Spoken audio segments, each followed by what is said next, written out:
Salut Vincent. Salut François. Cette semaine au balado, la mise à jour en 30 minutes, on fait le tour de l'actualité techno avec, entre autres, deux fraudes particulières. Une que même les banques se font avoir de que pour deux. Si. C'est vraiment capoté. Client Desjardins Interact, il y a une petite astuce. Vous pourriez, tu sais, si tu achètes sur Marketplace et compagnie, tu pourrais te faire avoir.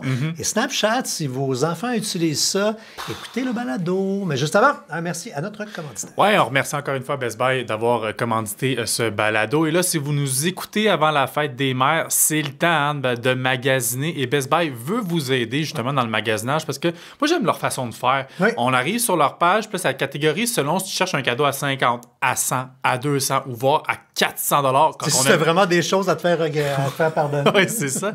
Mais toujours est-il que ça donne des idées, justement. J'ai mon budget de planifié. Je vais voir essentiellement qu'est-ce que je pourrais avoir comme suggestion pour faire réaliser que, ça, c'est une bonne idée. Ça, c'est une bonne idée à ce prix-là. Donc, bref, si vous allez sur le site de Best Buy, vous allez voir, il y a vraiment une section qui est dédiée à des suggestions de cadeaux pour la fête des mères. C'est drôle parce que j'ai fait la chronique sur ça, puis ça m'a vraiment fait dire, comme éditeur de françoischaron.com, ils sont bien bons recherchistes, sans blague, parce que, tu sais, des fois, ces affaires-là, des listes provenant d'un gamazin, c'est des fois des listes de n'importe quoi. Puis là, effectivement, j'ai aimé le concept du 50-100$, ce qui est pas mal plus que le monde va donner en cadeau. Là, à peu près. Mais bon, c'était des sous du 200, mais les idées étaient bonnes. Oui. Trouver des affaires cool. On reste dans les commanditaires, puis on reste dans la fête des mères. Vous magasinez pour la fête des mères. Allez sur blog.boomerang.club. C'est le blog du Club Boomerang. Il y a des suggestions de cadeaux. Puis il reste des ordi Incertec. Cool. Puis là, passez le mot parce qu'il y en a. Bonne nouvelle, là. On a réussi à avoir un shitload d'ordinateurs. 245$ livrés à la maison. Allez dans... Peu importe sur quelle plateforme vous écoutez le balado, là, il y a une chronique qui répertorie l'ensemble de tous les liens de ce qu'on va vous parler et le fameux lien pour l'ordinateur Incertec pour les énerver. Allez sur boomerang.club. Ça vous attend là-bas.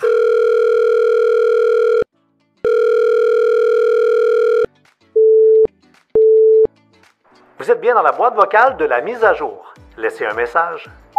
Allô les gars, je me demandais, faut-tu que je download le Wi-Fi dans mon Bluetooth pour mes plugins? En tout cas, rappelez-moi. N'ajustez pas vos appareils. C'est l'heure de la mise à jour avec françoischaron.com et Vincent Paquette. OK, on commence, on vire le sablier pour qu'il se vide de sable. Voilà. On va commencer par cette nouvelle forme de fraude. Un matin dans la semaine, j'écoutais Arcan, puis il fait une entrevue avec une femme qui veut éveiller les gens à une nouvelle forme de fraude. Puis je fais « Attends, mais toi, chose! » Puis là, il faut qu'on en parle au monde, là. Puis mais c'est ça, mais tu sais, je vais te laisser la raconter parce que même quand tu essaies de la résumer, j'étais « Oh boy! » Puis je sais même pas si je serais capable de la vulgariser de la puis façon. de toute façon, puis le balado, l'objectif, c'est qu'il rentre en 30 minutes. Puis je vous invite vraiment fortement, si vous correspondez à ces deux critères, allez voir la chronique si vous avez un compte de banque. Ce qui est pas mal tout le monde. Et si vous avez un téléphone. Ce qui est pas mal tout le monde. Je vous le dis, les fraudeurs sont rendus... Quand on vous parle qu'on est rendu à l'ère du harponnage, on vous vise, vous. Ouais. Puis même si ça ne marche pas du premier coup, on va revenir. En 2 secondes, là. Puis je vous le dis... Faites pas juste « OK, ouais, j'ai compris ». Non, vous n'avez pas compris. Il faut aller voir la chronique sans blague et passez le mot au monde que vous connaissez parce que c'est vraiment nouveau comme façon de frauder. Classique, tu reçois un coup de fil, une communication de ta banque disant que ta carte a été fraudée, il y a des affaires dans un an. Puis là, des fois, c'est les fraudeurs qui font ça, c'est leur nouvelle technique. Puis là, la personne en question a clairement écouté des chroniques comme nous.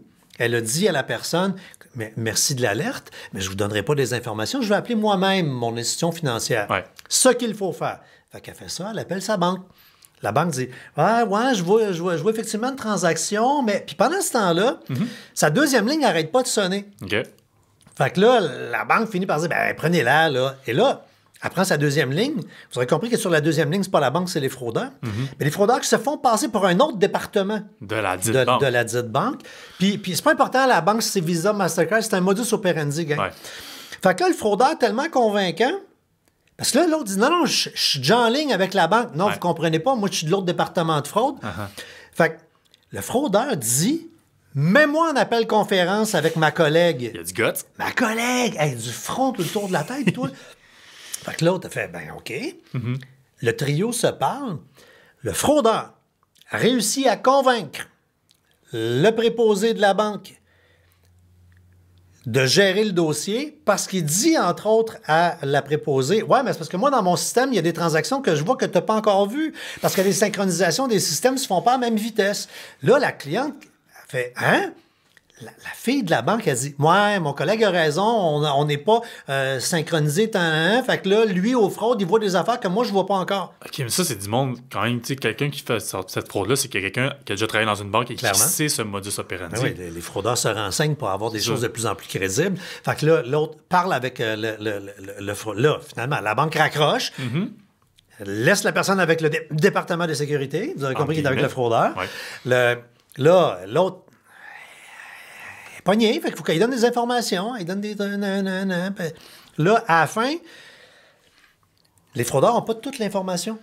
Ils ont beaucoup, ils ont le NIP, ils ont plein d'affaires. Ouais. Là, ils disent, là, ça va être super important, puis on vous en parlera la semaine prochaine. Pour les curieux, allez sur françoischaron.com. Je l'ai vécu quelques heures après. J'ai été victime d'une fraude cette semaine. Et j'ai eu à appeler chez Equifax. Et là, quand tu es victime d'une fraude, puis là, moi, c'est exactement ce que j'ai vécu. J'ai une banque qui m'a appelé, il a dit telle carte de crédit, si tu veux, je fais non. Ils ont dit appelez immédiatement TransUnion Equifax. Fait que les fraudeurs ont dit à la madame appelle Equifax, voici le numéro de téléphone. Elle a appelé, elle a juste pas fait ce que moi j'ai fait, googler le numéro de téléphone pour être sûr. Ouais. Elle a appelé. Écoute, ils sont équipés de veiller tard. Elle a appelé une fausse ligne interactive d'un faux Equifax dans lequel il fallait qu'elle rentre, genre, sa date de fête, qu'elle rentre son NAS, qu'elle rentre des informations.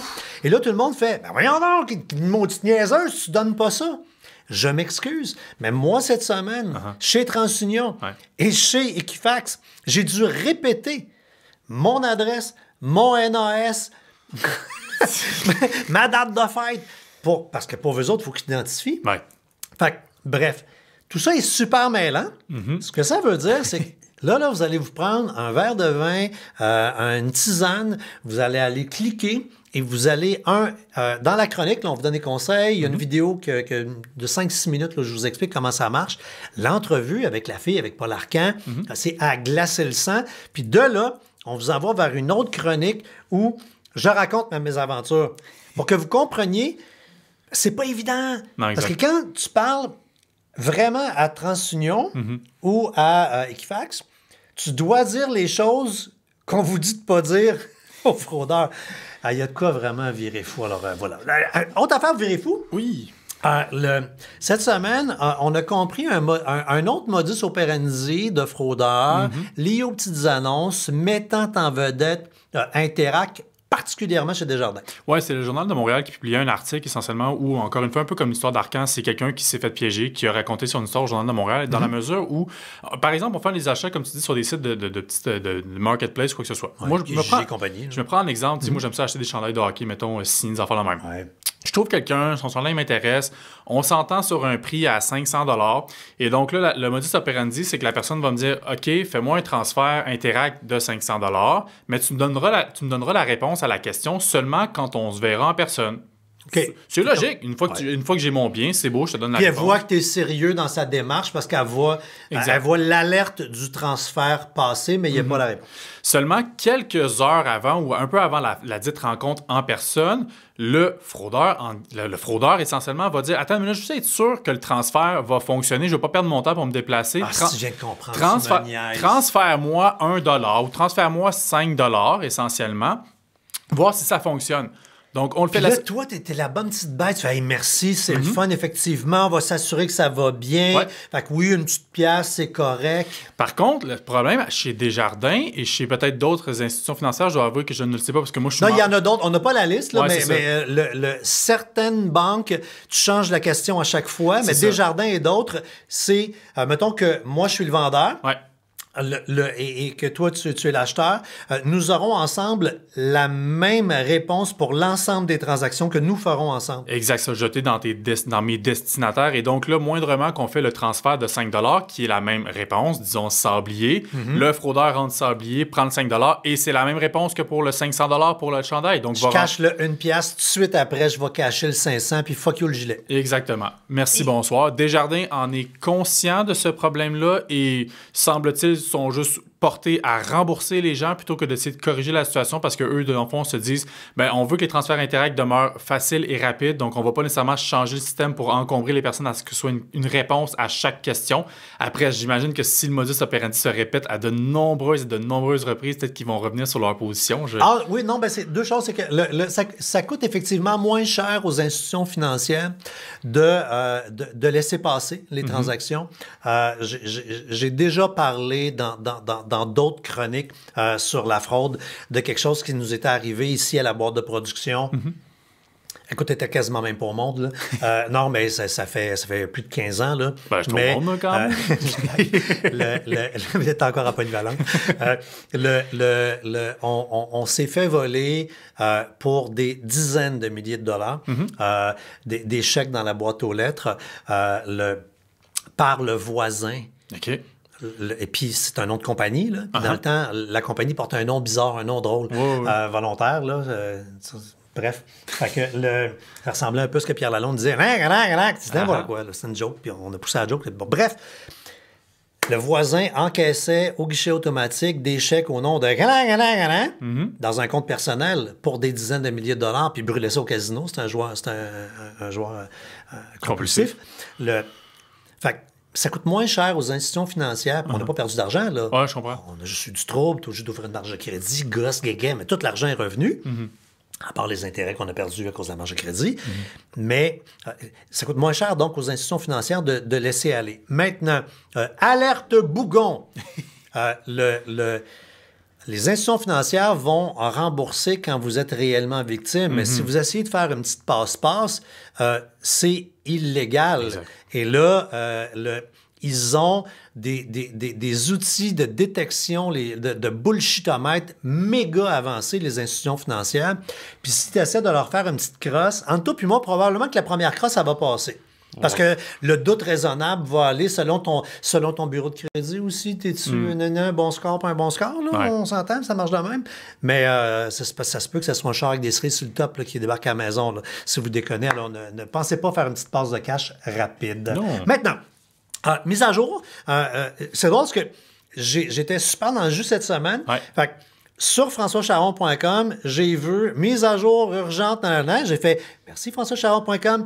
Mais j'ai aucune calice d'idée de pourquoi, mais j'ai mis à jour mon iPhone, mon iPad puis mon Mac. Oui, donc les détenteurs d'appareils Apple ont sûrement remarqué une notification pour le moins étrange dans la mesure, que l'appareil nous dise qu'il y a une mise à jour qui est disponible, c'est pas étrange. Par contre, c'était le numéro, l'identification de cette mise à jour qui était particulière dans la mesure où c'est la mise à jour pour iPhone, c'est iOS 16.4.1A.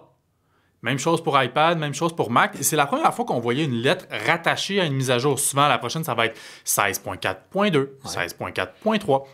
Et donc, ce sont des nouvelles types de mises à jour que Apple appelle des Rapid Security Response, donc RSR, qui veut essentiellement... Un petit quickie, là, on répare un truc. C'est un petit quickie, puis c'est juste au niveau de la sécurité.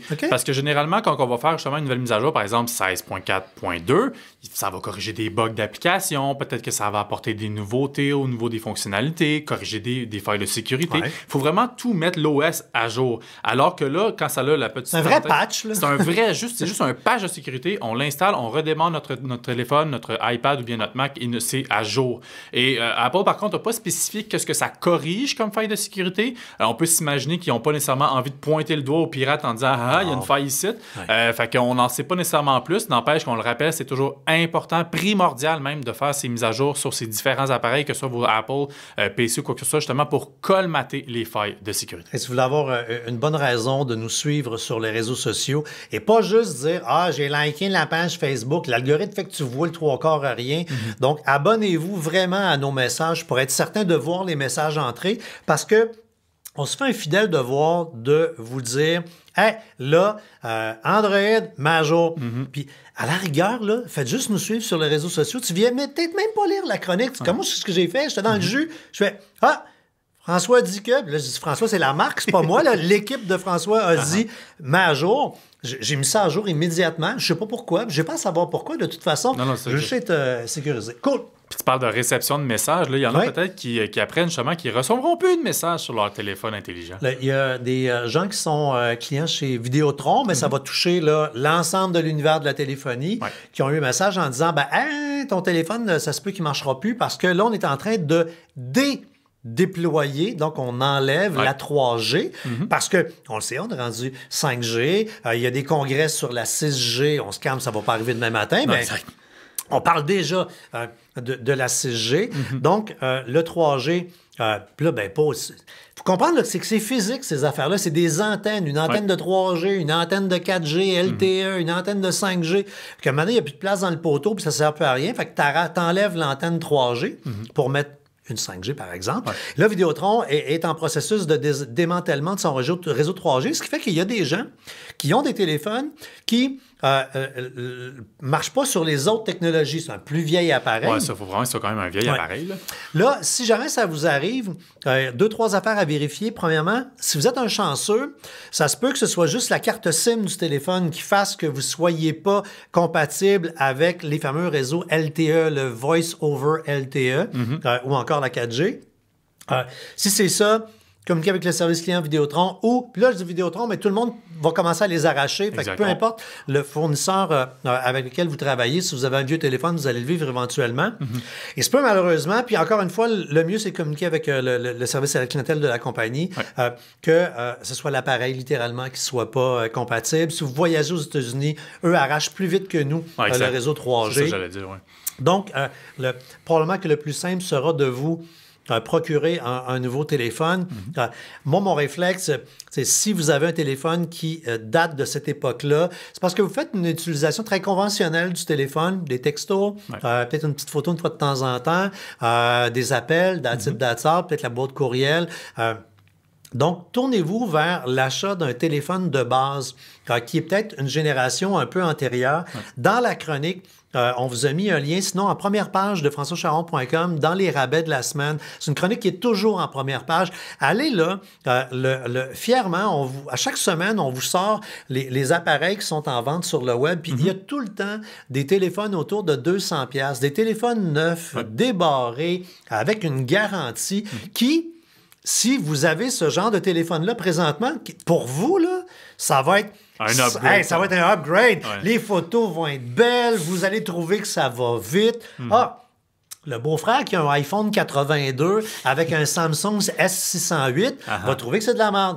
Mais vous allez dire, wow, et tout est relatif dans la vie. Alors, voilà, pour 200$, vous pouvez avoir un téléphone qui a du sens. Et là, on reste dans l'argent. Peut-être que c'est Facebook qui va payer une partie de votre projet téléphone. Oui, pas sûr, mais peut-être. Qu'on a vu passer. Il y a un recours collectif. On se rappelle, on recule, ça vous dit quelque chose? Cambridge Analytica, scandale, les données. Facebook a laissé des tiers accéder aux données de ses usagers. Non, ils s'en fait taper sur les doigts. Ah, solide. Et ils doivent payer un peu plus d'1 milliard de dollars. C'est 725 000 US qu'ils doivent reverser aux usagers, puis là, il y a un recours collectif. Sauf que comme dans tous les recours collectifs, il faut trouver la bonne page. On l'a mis dans nos chroniques. Et quand tu arrives là, tu remplis simplement un formulaire web. C'est toujours sur l'honneur la plupart du temps. Tu dis, moi, là, je fit là-dedans.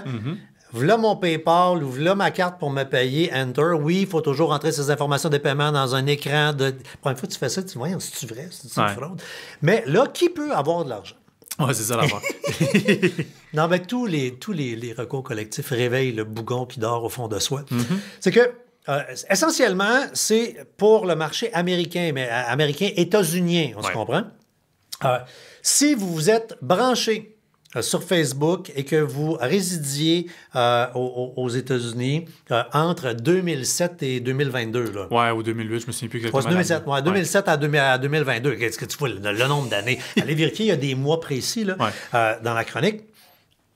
Sur l'honneur, tu le remplis et tu vas avoir des sous. C'est sûr que si tu es un... Et là, ils ne définissent pas la notion du résident. Du résident. Est-ce que j'ai été touriste et j'ai résidé quand même 2 semaines? Est-ce que je suis un snowbird qui est là pendant 6 mois? Je suis considéré comme un résident? Je me suis amusé dans le dictionnaire cette semaine. Clairement, si on se met là, dans l'esprit d'un juge qui devrait déterminer, la notion de résidence, là, c'est de rester à quelque part. Fait que j'ai été une fin de semaine à New York, ne devrais pas rentrer là-dedans. Je travaille souvent aux États-Unis, puis je suis rendu là régulièrement. Donc, est-ce que je considère que même je ne suis pas toujours à la même adresse, je passe du Hilton au Holiday Inn à l'autre, mais je suis régulièrement, je suis comme mi-temps résident américain ou tiers-quart de temps. Là, il y a des gens qui, avec leur moralité, vont dire « Oui, je me considère ». Les snowbirds, vous vivez 6 mois par année. Moi, je me disais oui. Là, clairement, sans problème. Et de toute façon, la problématique, on vient là-dessus, elle est souvent plus morale que légale. Alors, si vous pensez que vous cadrez, allez dans les liens, allez remplir le petit formulaire, puis vous attendez. Puis là, c'est tout le temps le genre d'affaire que tu oublies, parce que c'est long, c'est long. Un moment donné, Facebook verse l'argent au cabinet d'avocats qui gère l'affaire. Et comme par magie, un jour, tu fais « Ouais, il vient où ce 32 piastres-là? » Je pense avec 32 piastres. C'est ça l'affaire. Je me dis, c'est 725 millions de dollars américains, ce qui est énorme, mais les Américains sont 350 millions en termes d'habitants. Ça fait quoi? Ça fait 2 piastres chaque? C'est pas tous les Américains, c'est ceux qui sont sur Facebook, mais Facebook est encore la capitale des réseaux sociaux. Et j'avais un sourire en coin là-dessus cette semaine. Tout le monde qui dit « Facebook, t'es en train de mourir, c'est la fin de Facebook, TikTok a tout tué. Facebook est encore de loin, c'est pour ça que je pense que cette expression-là, j'aime parce qu'elle définit bien la capitale des réseaux sociaux, donc le réseau social le plus populaire. Contrairement à ce que tout le monde pense, dans les 3 dernières années, Facebook est encore en progression. Il progresse moins vite, parce que quand t'es rendu gros, maintenant, il y a des limites. Là. Tous ceux qui pensent « Ouais, Facebook, t'es en train de descendre. » Non, il y a plus d'usagers Facebook année après année, malgré tout. On reste dans les réseaux sociaux. Un qui fait jaser, Snapchat. Intelligence artificielle. Puis quand on sait la clientèle qui est visée par Snapchat, ça va, il y a des adultes qui sont sur Snapchat, mais c'est très teen. Hein? Oui, c'est très majoritairement des adolescents, des jeunes adultes. Là, ils ont sacré l'idée à la base, et comme bien des idées pas mauvaises, la résultante, c'est d'autres choses. On connaît tous ChatGPT. On a tous déjà jasé avec ChatGPT. Puis quand on s'amuse à jaser de façon ludique, en tant qu'adulte, c'est rigolo, mais tu fais comme... Je trouve qu'il parle pas mal. C'est bizarre un peu, des fois, les réponses de ça. Là, ils ont mis My AI comme premier contact dans les amis de Snapchat. Fait que là, on va jouer au jeu de rôle. Là. On est toute gang parents d'un adolescent ou une adolescente qui, dans son compte, a maintenant My AI comme nouvel ami. Et comme c'est un robot conversationnel, notre ado peut jaser ou notre enfant peut jaser avec le robot. Et... du coup, ça a l'air drôle. Hey, on parle à la machine. Non, mais en apparence, c'est ludique. Oui. Fait que, tu sais, tant que c'est qu'est-ce que tu fais aujourd'hui? Mais on va jouer au parc. Tu prendras une photo du parc quand tu vas être rendu là. Fait que là, tu te dis, c'est correct. Là, ça sert encore une fois à avoir un peu plus d'informations sur l'usager. Cibler éventuellement les publicités. Parce qu'il va au parc, on va y montrer des running shoes et compagnie. C'est pas correct sur papier, là, mais on est tous habitués à ça, puis mettons que... Oui, mais cibler les enfants, c'est ça le problème. Non, mais c'est sûr qu'au Canada, il y a des lois anti-publicitaires pour le monde. Sauf que, mettons que... Puis volontairement, là, même si c'est pas correct, là, mettons qu'on met ça dans la pile du c'est correct. Là où ça marche pas pantoute, c'est que le robot conversationnel, puis quand on a la gang là, qui lève le bras en disant « Hey, on peut-tu se calmer les nerfs, arrêter pendant 6 mois, réfléchir, mettre entre autres des éthiciens autour de la table pour savoir qu'est-ce qu'on va faire avec ça, câlisse. Là, on a un bel exemple. Ah oui. Et allez voir la chronique, c'est un prof d'informatique du Québec qui s'est amusé à avoir des discussions avec le fameux MyAI, qui a fait un super beau billet sur Facebook qu'on republie à sa demande dans notre chronique. Il se fait passer pour un ado. Fait qu'imaginez votre ado, là, il parle avec son MyAI, son ami virtuel. Puis là, il dit, le MyAI, genre, comment tu vas? Je file pas aujourd'hui. Comment ça, tu files pas? Il dit, mon ami me parle pas. Et là, il part à donner des conseils. C'est ça qui est complètement fou. Voyons donc! Déjà, comme humain, On se fait répéter qu'on ne devrait même pas donner des conseils à un autre humain parce que qui on est, nous, pour donner des conseils? On n'est pas formé, on n'est pas habilité, même si, entre amis, on le fait tout le temps. Là. Mais là, est-ce que vous voulez qu'un robot donne des conseils à votre jeune alors que... Puis là, ça va plus loin, là, parce que il y a du monde qui sont amusés à jaser avec, qui demandait des conseils de cruise. Attends... Volontairement tentant de piéger le AI en faisant comprendre que, mettons qu'il y avait un adulte puis que l'autre l'était pas. OK. Puis le AI, là, il y a ça qui n'est pas dans le AI. Tout ce qui est moralité, ce que l'humain... Tu vois, j'ai juste dit, il y a un adulte, l'autre qui l'était pas, tu t'es liquéfié. Tu fait, voyons, non, parce que tu es bâti sur un code moral. Tu es un humain. Ouais. Le AI, il l'a pas, lui. Fait que tu peux lui dire, OK, comment creuser une petite fille de 14 ans quand t'es un vieux cochon? Tu comprends? Ah ouais, non, c'est... Fait que donc et le pire, c'est que, je termine là-dessus, le My AI, là... Si tu veux le désactiver... Il est imposé dans le ça. Snapchat. Tu peux pas l'enlever. Ben, tu peux, mais il faut que tu payes pour l'enlever. 5$ par mois pour le Snapchat Plus. C'est ridicule. C'est soit on te l'impose puis on va collecter des données personnelles pour se faire de l'argent avec de la publicité, soit tu payes pour qu'on te l'enlève. Je trouve ça ahurissant. Je trouve ça dégueulasse. OK, on va finir le balado avec 4 sujets rapides, plus ludiques, plus amusants. On s'en va au salon de coiffure. Oui. Où on a tous vu le séchoir à cheveux Dyson. On a tous fait comme... je m'inclus là-dedans parce que j'ai un passé de coiffeur, je tripe sur mes cheveux. Moi, le matin, j'ai mon séchoir. Je change une fois par année de séchoir parce qu'il n'y a jamais le séchoir que j'aime. J'ai regardé le Dyson. J'ai regardé. Ouais, c'est ça. Non, mais je dis, tant qu'ils nous... Peut-être qu'un jour, ils vont nous en donner un, je vais en avoir un. Mais sinon, c'est quand même assez dispendieux. Puis on a vu quelque chose passer qui était j'ai à peu près les mêmes features semblables à Dyson, mais beaucoup moins cher. Ouais, de la compagnie Shark, essentiellement, qui propose justement, encore une fois, on a même parlé d'une balayeuse qui ressemble à la Dyson, essentiellement. Puis c'est sûr que ça n'a pas le même trademark que Dyson, mais en bout de ligne, tu veux que ça soit aussi efficace que le produit, et celui-ci l'est aussi. Puis là, il fait vraiment un job. Alors, imaginez un séchoir qui, coûte la moitié prix du Dyson. On est quand même autour de 300$ facile. C'est quand même cher, mais c'est le double quasiment un Dyson. Tu sais. Vous allez avoir de la puissance bien en masse. Imaginez un long cylindre qui se replie, qui peut donc devenir en L, qui devient donc la forme de séchoir plus conventionnelle, même si c'est assez futuriste parce que ça reste un petit cylindre. Quand vous le dépliez, qu'il devient donc le long cylindre, il y a plus là la forme d'un fer à friser. Là, il y a plein d'embouts avec des gros rouleaux, la grosse brosse, et on l'a fait tester à la fille de l'équipe. Oui. Qui... Elle l'a pas ramené, hein? Fait que je pense qu'elle est bien contente de l'avoir. Sérieux, de ce genre de produit, que quand tu as travaillé une fois avec ça, que tu retournes sur ton petit séchoir Dandy, là, tu fais comme, oh mon Dieu, ça ne sèche pas cette affaire-là. Fait que, allez voir la chronique, c'est vraiment un beau produit. Là, la saison repart en grand. Les voitures, vroom vroom, c'est reparti. On veut voir de la Formule 1 et les gens se disent, laisse-moi regarder de la Formule 1 gratuitement qui est à l'autre bout du monde.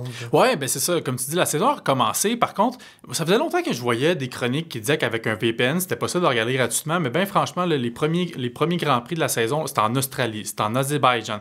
Faut que tu te lèves à 3h du matin. Ça ne me tentait pas pour la chronique. Fait que j'ai attendu qu'il y ait un Grand Prix à 1h raisonnable pour pouvoir me lever et tester la dite fonctionnalité. Et effectivement, moi, le moment qu'on utilise un VPN, si on se connecte sur un serveur belge et qu'on consulte le site de la radio-télédiffusion Belgique-Française, donc la RTBF, qui est un diffuseur officiel de la Formule 1, eh bien, tada, magie, tu peux regarder. Eux, donc, diffusent légalement, gratuitement, pour leur territoire. La Formule 1. Exact. Donc, la seule chose que nous, on fait en utilisant un VPN, c'est de dire à l'Internet, tu sais pas, je suis d'où. Exact. Donc, ça veut dire que les bloqueurs, logiquement, puis là, selon les VPN, il y en a qui vont passer, d'autres qui passeront pas. C'est le chat et la souris en permanence. Là. Mais donc, c'est une façon d'aller consulter, comme si on se téléportait en Belgique pour aller regarder légalement l'émission. C'est sûr que c'est pas Pierrot de Bertrand Godin de RDS. On a Frit Moule plutôt comme commentateur. Mais toujours est-il que si jamais vous voulez justement regarder la Formule 1, c'est sûr, c'est pas entièrement gratuit parce que tu payes un VPN. Mais tu sais, quand tu regardes, le VPN va te coûter 5$ par mois plus toutes les autres fonctionnalités de sécurité, contrairement à RDS que tu vas payer pour le câble ou même F1 TV qui est un service de streaming pour le regarder, ça coûte beaucoup moins cher. Surtout si vous êtes tu es un vrai amateur, tu es abonné à une chaîne Ouais, sportive. Mais si tu dis, moi, c'est juste... Je vais regarder 2-3 Grands Prix dans l'année, c'est bien en masse. Et puis en terminant, deux petits quickies sportifs plein air, il fait beau. On a envie de sortir dehors, se lancer la balle, c'est le fun. Oui, classique, père-fils. Oui, puis là, ils ont sorti une balle intelligente. J'ai fait une chronique là-dessus sur le site qu'on a tourné au CS. Et ce que j'aime, c'est que souvent, tous les produits sportifs intelligents sont pensés pour la performance, devenir bon, devenir meilleur. Ouais. Et là, c'est une balle de baseball interactive qui pousse le kid à bouger puis à avoir du fun. Exact. Pas à devenir bon. Puis moi, j'étais pas bon dans les sports. Je suis pas encore bon dans les sports, mais tout ce qui est bouger dans le plaisir, j'adore ça. Puis je vois des kids jouer avec ça. Puis il y a plein de jeux que tu peux faire. Puis des fois, je suis tanné son maudit téléphone. Ben, t'achètes cette balle-là, puis il va être sur son téléphone, mais il va jouer dehors, puis avoir du fun, puis tu vas l'entendre rire. Et finalement, il y a Garmin qui propose un GPS pour vélo. Mais tu sais, tous ces gadgets-là, c'est bien sympathique, mais tu passes ton temps. T'es enlèves, tu rentres dans ta petite bloc sur l'USB, tu reviens, tu le remets. Là, il marche avec le soleil. Ben là, c'est ça. Je veux pas m'improviser comme un grand cycliste, mais tu sais, je peux m'imaginer un peu les situations des gens qui partent pour des grandes randonnées de plusieurs kilomètres. Ouais. Oui, tu peux avoir des supports pour ton téléphone, mais tu sais, ton téléphone, ça va gruger énormément de données, ça va gruger de la batterie. Ouais. Bref, c'est pour ça qu'il existe des GPS dédiés au vélo. Et Garmin, comme tu le disais, en propose un à énergie solaire. Ça, je trouve ça vraiment génial. Donc, la batterie va se recharger automatiquement via le soleil quand tu es à l'extérieur. Ouais. Puis là, tu vas vraiment avoir la map, tu vas savoir les dénivellations qui t'attendent devant toi. Tu as carrément un coach également qui est capable de pouvoir t'entraîner si tu veux partir, je sais pas, une randonnée de 40 km, mais tu sais, il faut que tu t'entraînes au préalable, faire 10, faire 20, t'entraîner au fur et à mesure.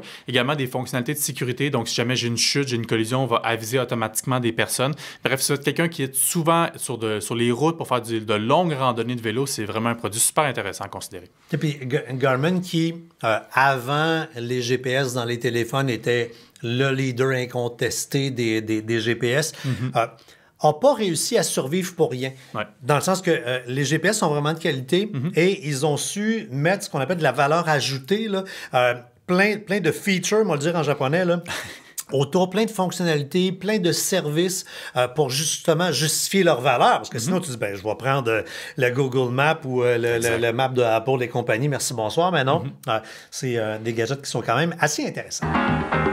Demandez n'importe quoi. C'est pas fini. Deux petites questions pour terminer. Caroline Leblanc nous a posé comme question, puis en passant là, sur toutes les plateformes, posez-nous en punk vos questions. Comment en punk, mettons qu'on parle, il y a un post sur une nouvelle, le GPS solaire Garmin. Vous pouvez nous dire, hey, comment ça se fait que dans Facebook, il y a telle affaire qui marche pas? Posez-nous vos questions n'importe où. On répond. On a des petits outils pour savoir que vous nous parlez. Donc, Caroline Leblanc nous a demandé à quelque part dans l'Internet une question. Avant de changer de fournisseur Internet et de perdre l'adresse courriel qu'ils ont fournie, donc mon Vidéotron.ca, mon Bellnet ou whatever, j'aimerais savoir quel est le meilleur moyen de trouver les comptes liés à cette adresse courriel. Première question. Puis entre Hotmail et Gmail, comme adresse de remplacement, c'est laquelle qui est la meilleure? Hein? J'essaie d'aider ma mère à distance. Ça, c'est pas facile à faire. Allô, maman?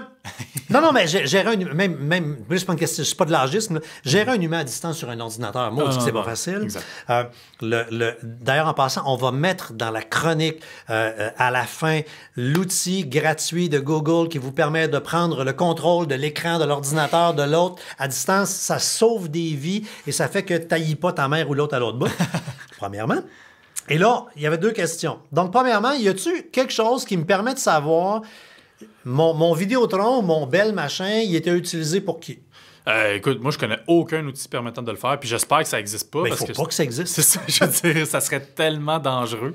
Ouais. Ne serait-ce que pour un pirate de mettre la main, de savoir comme, ton adresse Gmail, toi, François, tu es inscrit à tout ça. Fait que là, le inbox, tu vas dans ton logiciel. J'espère que si tu es un comme moi, tu es correct. Si tu es comme ma mère, tu es dans la merde. Non, parce que ma mère, elle efface tout au fur et à mesure. Sa boîte, sa poubelle, sa corbeille, tout est toujours vide. Okay. Moi, je fais pas le ménage, tout est là. Fait que moi, ça va être facile. Je vais rentrer dans mes affaires, dans ma poubelle qui est pleine, dans mon vieux inbox que j'ai des courriels des 150 dernières années. Et là, je vais pouvoir voir, là, OK, Hydro-Québec, Gaz métropolitain, l'assurance. Et là, je vais faire la liste. Ouais. Je vais pouvoir faire le transfert. Si vous n'avez pas ça, vous êtes dans la boîte. Et la chronique n'est pas encore sur françoischaron.com, mais je vous le donne en exclusivité. Non, mais je faisais une petite recherche tantôt. Oui, c'est super intéressant. Sur le blog technique de Vidéotron, Ouais. Vidéotron dit, puis écoute, c'est sûr, ça marche avec tous les fournisseurs, ils disent, mettons que tu es un Vidéotron, puis que tu t'en vas chez Bell. Ouais. C'est pas de même qu'ils le disent dans leur Non, blog. c'est ça. Tu t'en vas chez les Bleus. Bonjour, là, Pierre Gall. Trouve-toi quelqu'un qui est client chez Vidéotron. Puis dès que tu es chez un gros joueur, là, tu vas trouver quelqu'un dans la famille là, qui est Exact. chez l'autre. Tu fais transférer ton adresse courriel sur le compte de l'ami en question. C'est sûr que là, tu ne veux pas prendre tout son espace de stockage. Donc, tu t'ouvres là un Gmail ou un Hotmail. Là, pour répondre à votre question, Gmail all the way, madame. Allez, Gmail all the way. Là, il y a plein d'affaires autour, c'est vrai. Ouais, non, c'est ça. Donc, et là, à toutes les fois que tu vois un courriel qui rentre, parce que là, tu ne l'as pas perdu, Exact. dans ton Vidéotron ou ton Bell ou ton whatever, tu fais « Mon Dieu, il faut que je fasse mon changement d'adresse là. Ouais. Et là, tu t'en vas là, et là, comme tu as la vraie adresse, t'authentifiant, le site web en question va accepter parce que logiquement, ils vont te renvoyer un petit message. C'est-tu vraiment vous qui voulez changer l'adresse? Ah, parce Oui. que c'est ça le souci quand on a une adresse comme ça. Si on se désabonne de Vidéotron, on perd l'accès. Et là, par exemple, c'est lié à mon compte Facebook. Facebook, OK, c'est beau, je t'envoie un courriel de confirmation, mais là, j'ai plus accès à ma boîte courriel, donc je ne peux plus changer, plus accès à mon compte Facebook. Tout un casse-tête. dans le fond. Pleinement. Alors voilà. Donc, trouvez-vous une amie, un ami qui est du même fournisseur. Transférez-moi ça là, puis ouvrez-vous un Gmail. Et dernière question. Alain Votre-Boncoeur dit quand on vous entend à la radio, parce qu'on fait effectivement de la radio un petit peu partout à travers le Québec, puis je dis on parce que C'est surtout toi, là. c'est moi 80% du temps, lui c'est 20 ou 15. Ouais. Vous êtes physiquement où? On est chez toi, François. On est chez- La magie de ce qu'on appelle un Comrex. Ah, une petite machine qui est toute petite, qui est branchée à Internet, puis qui a un petit écran plus gros qu'un écran de cellulaire, Ouais, qui est touch, puis dans lequel on met les coordonnées des stations de radio. Ça passe par le web, là, c'est Téléphonie IP, en fait. Oui, exactement. Fait qu'on on met les coordonnées du serveur de la station, là, tu sais, que le public ne connaît pas. Là, la station dit branche-toi sur 52.304.506. Ouais, faut pas que ça arrive comme moi, la dernière fois que Cogeco, ils ont tous changé leur adresse IP, fait que là, je peux pas le faire. Exactement. Et on fait simplement cliquer, puis on passe de Trois-Rivières à Ottawa, Québec, Saguenay et compagnie. Puis on a un vrai studio de radio, micro-écouteur. Et ça fait en sorte que vous avez l'impression qu'on est toujours en joke, assis sur les genoux de l'animateur. Mais dans chacune des villes, et c'est le jeudi matin qu'on fait de la radio essentiellement, là, la plupart du temps. Puis c'est entre 6h et midi. Ah, là, c'est un puis on horaire fait le chargé. tour Je du sais pas comment tu Québec fais à au chaque complet. semaine. Là. Moi, à chaque fois que je te remplace, je suis comme, je t'ai épuisé après toutes les radios, puis toi, tu le fais toutes les semaines, je te lève mon chapeau. Mais oui, non, c'est ça, c'est le fun. Puis c'est quand même drôle parce que des fois, quand on est sur. Ben, tu sais, des fois, tu le fais sur la route ou des fois, il y a un problème technique, fait qu'il faut le faire par téléphone. Puis clairement, les animateurs, ils n'aiment pas ça. Parce qu'ils coupent. C'est clairement, la chronique, on a peut-être 10 minutes. Ils vont rappeler ça en 5 minutes. C'est comme merci, bonsoir. Puis, Mais là, sûrement, vous le savez, quand on écoute la radio, c'est le son téléphonique. Non, Ça c'est fait, ça, ça fait exact. ligne ouverte, ça fait vieille radio AM. Là, Ouais. on disait Ben, pas ça du même tout. que, tu sais, Trois-Rivières, la dernière fois, justement, il y avait un problème avec l'adresse IP, puis on l'a fait par Messenger, téléphone. Ça fonctionne beaucoup mieux que téléphone. Ça m'a surpris. Le son est meilleur. Et faites le test si vous avez à jaser avec du monde. Là, faites le test. Tu parles par téléphone dans ton téléphone, puis tu passes par les plateformes Messenger et compagnie. Le son est un peu meilleur. Mais oui, Alain, donc c'est à la maison. Et derrière mon studio de radio, c'est le studio de balado pour La Vie est belle, qui est là, mon deuxième balado. Je fais des entrevues, qui aussi est dans la maison. Fait que les rideaux blancs, c'est dans mon salon. Oui. Oui! Hey, c'est fini! Oui, merci. Bye, on remercie Best Buy. Oui. Faites des moments. Si vous Suggestion achetez des petits cadeau. cadeaux 50, 100, 200 ou 400 pièces, tout divisé par catégorie. Et allez sur blog.boomerang.club pour avoir d'autres suggestions cadeaux, des remises en argent sur vos achats en ligne. Et si vous cherchez un portable pas cher, 245 pièces, une fois la remise de Boomerang chez Incertec, tout ça est sur boomerang.club.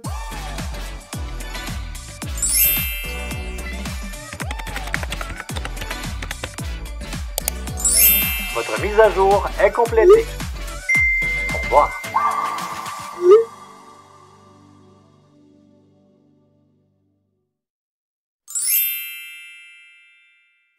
un balado synonyme média.